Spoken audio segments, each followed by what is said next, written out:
पूर्व शिक्षा मंत्री दीपक केसरकर की बात मैं कर रहा हूं। जब मुख्यमंत्री एकनाथ शिंदे हुआ करते थे तो उनके कार्यकाल के दौरान सबसे नज़दीकी और सबसे सहयोगी दीपक केसरकर माना जाते थे। लेकिन पूर्व शिक्षा मंत्री दीपक केसरकर को राज्य के पूर्व मुख्यमंत्री और शिवसेना शिंदे प्रमुख एकनाथ शिंदे का सबसे करीबी माना जाता था। कोई भी मुद्दा या संघर्ष की स्थिति होती थी तो केसरकर के ही मध्यस्थ करते थे। जैसे ही हालात बदले और राज्य की कमान देवेंद्र फडणवीस के हाथ में आई, उसके बाद दीपक केसरकर महाराष्ट्र की राजनीति से गायब हो गए। इस बीच उनकी बीमारी की खबरें भी सामने आई। अब केसरकर ने राजनीति से संन्यास लेने का संकेत दिया है। केसरकर ने कहा है कि मैं किसी पद का चिपका नहीं हूँ। ऐसा नहीं है। उन्होंने कहा कि अब मेरी चुनाव लड़ने की कोई इच्छा नहीं है। केसरकर ने कहा है कि शिंदे सरकार के कार्यकाल के दौरान मैंने कई संघर्ष की स्थितियों में भाजपा के साथ लेकर राकपा अजित में मध्यस्थता की थी।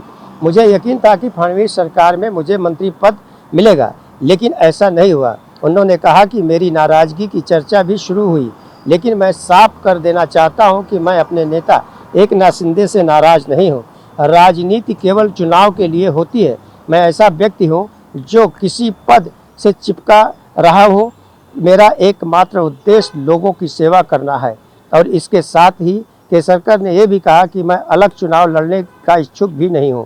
कुछ दिनों पहले लोगों के आशीर्वाद से मेरा पुनर्जन्म हुआ था और मैं अपना बाकी का जीवन लोगों की सेवा के लिए समर्पित करना चाहता हूं। इस तरह का जो बयान जो है दीपक केसरकर ने दिया है, इससे कहीं ना कहीं ये साफ हो गया है कि महायुति में सब कुछ ठीक नहीं चल रहा है। यानी कि देवेंद्र फडणवीस मुख्यमंत्री जब बने तो दीपक केसरकर को काफ़ी उम्मीद थी कि उन्हें मंत्री पद मिलेगा, लेकिन लाख कोशिशों के बावजूद भी उन्हें मंत्री पद नहीं दिया गया और इसी के चलते दीपक केसरकर ने इस तरह का बयान जारी किया है।